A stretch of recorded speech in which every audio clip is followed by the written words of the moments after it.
सूरज हर रोज़ की तरह अब भी निकलता था, पर रामू की ज़िंदगी में अब वो पहले वाला उजाला नहीं रहा।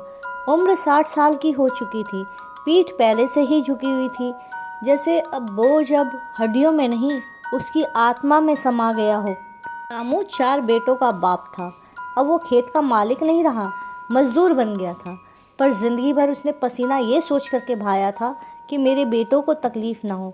बेटे जैसे जैसे बड़े होते गए, रामू और छोटा होता चला गया।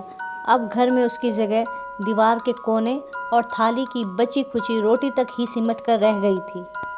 बाबा, अब आप आराम करो, उसके छोटे बेटे ने कहा।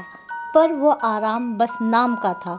दिन भर दालान में बैठे बैठे वो दीवार को घूरता, जैसे वहाँ अभी कोई दरवाज़ा बनेगा और वो उस दुनिया से चुपचाप बाहर निकल जाएगा। एक कड़कती सर्दी की सुबह थी। उस दिन रामू अकेले घर से निकल पड़ा। उसके हाथ कांपते थे और दिल लेकिन बिल्कुल शांत था। उसके पास एक छोटी सी पोटली थी, उसमें 2 सूखी रोटियां, एक पुराना गमछा और एक संदूक की चाबी थी जो अब किसी को नहीं चाहिए थी। रामू स्टेशन पहुंचा। स्टेशन पर बहुत भीड़ थी, शोर था, पर उसके लिए तो सब मौन था। उसने एक टिकट लिया जहाँ का कोई पता नहीं था। बस इतना कहा था उसने, दूर का देना बाबू, जितनी दूर मौत होती है। रेलगाड़ी आई और वो रेलगाड़ी में बैठ गया बिल्कुल खिड़की के पास में।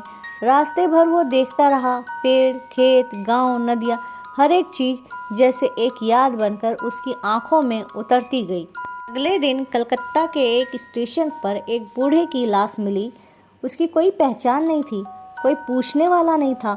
बस जेब में एक कागज़ मिला जिस पर कांपते हुए हाथों से उसने लिखा था, मैं रामू हूँ, मैंने ज़िंदगी भर जीने की बहुत कोशिश की, अब मरने का भी थोड़ा सा हक मांगता हूँ। मैं किसी पर बोझ बनकर नहीं रहना चाहता, ये सफ़र मेरी मर्जी से है।